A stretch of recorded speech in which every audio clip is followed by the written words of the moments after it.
북한은 화폐개혁을 실시합니다. 물론 북한은 화폐개혁을 할 때마다 강도적으로 북한 주민들의 돈을 빼앗았죠. 91년도에도 화폐개혁을 했을 때 저희도 이제 돈을 다 빼앗길 뻔해가지고 엄청나게 혼돈을 겪었던 적이 있습니다. 그런데 2009년도에 김정은이 화폐개혁을 했는데 이 화폐개혁을 왜 했느냐.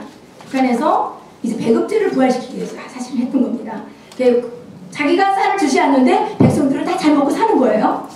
근데 북한은 어떻습니까? 세계 유일의 세금 없는 나라입니다. 그러면 북한이 마음이 좋아서 세금을 안 받느냐? 세금을 받을 필요가 없기 때문에 안 받았던 겁니다. 그러니까 북한은 국세청이 없잖아요. 우리나라는 국세청이 있지만. 그래서 세금을 옛날에는 그냥 근로자들이 일하고 거를 다 빼앗아다가 뭐 자기가 주고 싶은 것만큼 주고 세금 뭐 받을 필요 없잖아요.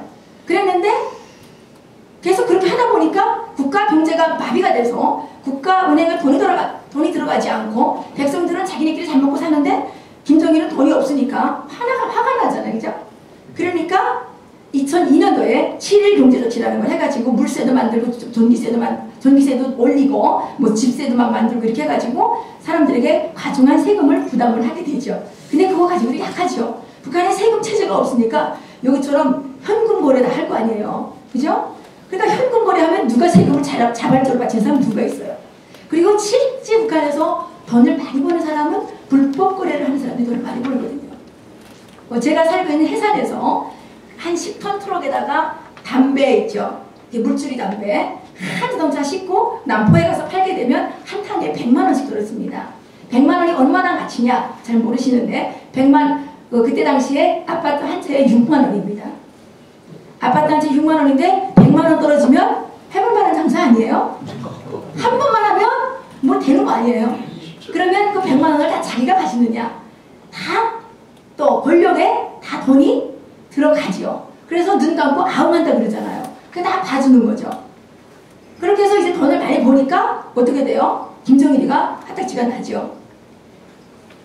그래서 이제 그 돈을 다 걷어들여야 되겠다 해서 걷어들였죠. 걷어들여가지고 어떤 돈은 1000대를 바꿔주고 어떤 돈은 100대를 바꿔주고 말도 안 되죠. 아니 돈은 똑같은데 어떤 돈은 무슨 무늬가 있어서 100대를 바꿔줍니까? 어떤 돈은 그냥 1000대를 바꿔줍니까? 이렇게 해가지고 그 화폐개혁을 해서 그 돈을 불어 모아가지고 김정일이 그때 뭐를 했느냐? 시장을 폐쇄를 했습니다.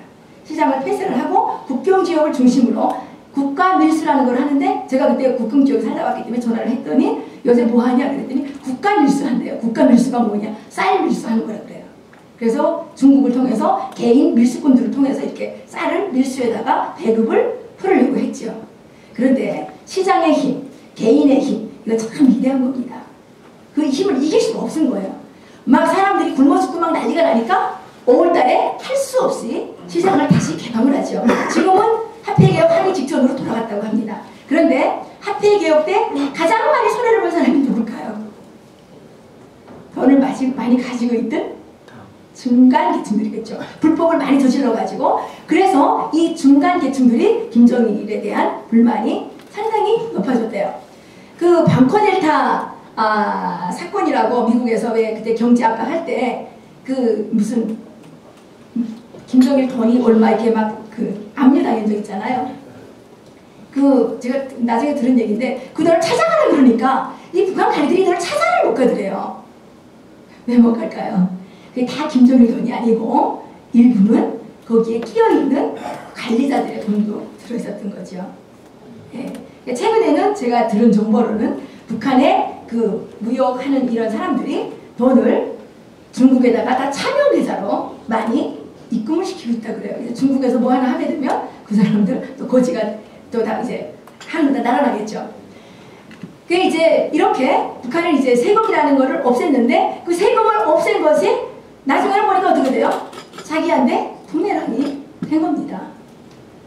그래서 배급제가 이제 실시가 돼야 북한 주민들을 마음대로 통치할 수 있는데 이 배급이 없으니까 말을 안 듣는 거예요. 지금 북한 사람들이 데모는 못해도 뭐 그냥 너는 지소라 나는 모르겠다 이렇게 하고 말을 안 듣거든요.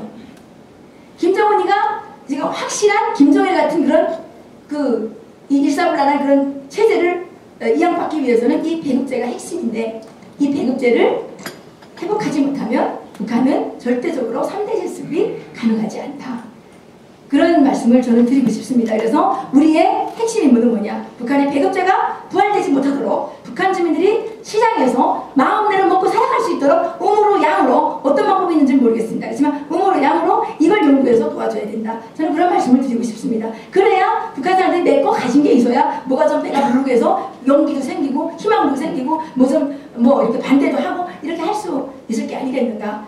그리고 한 가지 더 처음에서 말씀드린다면 김정은은 김정일에 비해서 그 아버지의 그 권력을 이어받아야 될 이런 명분이 상당히 약합니다. 왜 약하냐? 엄마가 제1교포잖아요.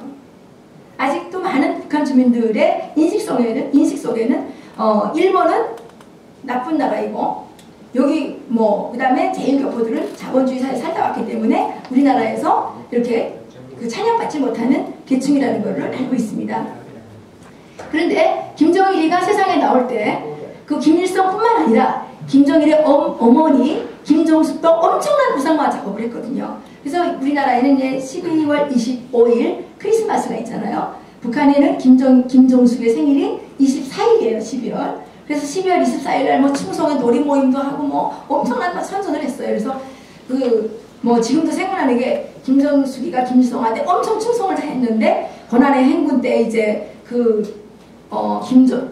김일성의 그 발사계를 빨아가지고 이 영하 40도를 오르내리는 혹한 속에서 그거를 말릴 데가 없어가지고 이 가슴에다가 품고 막 행군을 하면서 말려가지고 김일성한테 충성을 다했다. 뭐 이런 내용도 있고요. 또 한 가지는 밥을 끓이고 있는데 김정숙이가 그때 작식대원인데 밥을 끓이고 있는데 일본 토벌대가 이렇게 막 습격을 해오니까 다 뛰어내는데 이 김정숙이는 대원들이 굶을 거를 생각해가지고 그 끓는 죽가마를 입고 산꼭대기까지 뛰어 올라가가지고 이 머리 여기가 다 뒤어서 이렇게 머리카락이 다 빠질 정도로 그렇게 해서 김일성에게 충성 다했다. 그리고 일제 터벌대 총알이 날아올 때 장군님 위험합니다 하면서 앞으로 탁 막아서가지고 김일성한테 향하는 총알을 자기가 이렇게 막았는데 김정숙이가 총을 아주 잘 쏴가지고 그 총 쏘기 전에 총알이 날아오기 전에 그 일본 토벌대를 이렇게 총으로 쏴가지고 죽였다는 둥 이런 엄청난 의상화 작업을 했습니다. 그래서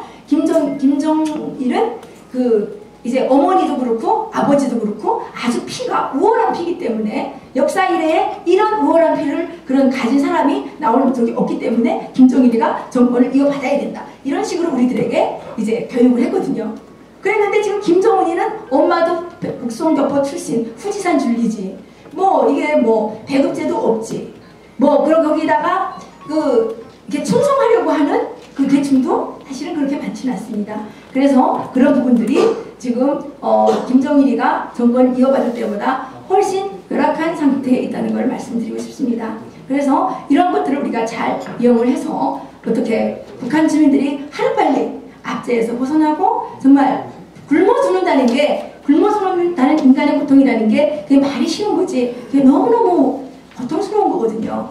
그게 저는 북한에 있을 때 여기 다 탈북하기 직전인데 어떤 사람들이 막 바깥에서 막 싸우는 걸 본 적 있어요. 냄비 하나 들고 막 뛰어다니더라고요. 그래서 왜 이렇게 뛰어다니냐 이렇게 봤더니 쥐 한 마리를 삶아가지고 서로 먹겠다고 싸우는 거예요. 그래서 저는 그때 너무 허탈했어요. 야, 이 나라가 가는 끝이 어디냐. 그리고 그때 당시에 그 전에 노동신문에 이제 니모가 썼다는 억중수기 그거가 이제 말지에 발표가 돼가지고 북한의 노동신문에서 그거를 시리즈로 쫙 연재를 했어요. 거기에 이제 한 내용이 어떤 내용이냐면 이모가 이제 쥐를 너무너무 무서워했대요. 근데 감옥에 들어갔을 때 어느 날 아침에 자기 국그릇에 쥐가 빠져갔는데 자기는 쥐를 너무너무 무서워했지만 너무 배가 고팠기 때문에 그 쥐고기를 한 마리 다 먹었다. 그래서 자기가 포식을 했던 적이 있다. 이런 내용도 나와요. 근데 나는 그때 무슨 생각을 했냐면 야, 네 이모가 살았던 감옥은 지금 이 북한 평화로운 이 자유의 감옥보다는 아니잖아. 이 땅에서 이게 일어나는 이것보다는 훨씬 좋았던 것이 아니었느냐. 네 이모는 쥐 한 마리 혼자 먹었지만 여기 있는 사람들은 쥐 한 마리 지금 서로 먹겠다고 지금 몇 명이 싸우고 있잖아요. 이 나라가 가는 끝이 어디냐. 그런 생각을 했던 적이 있었습니다.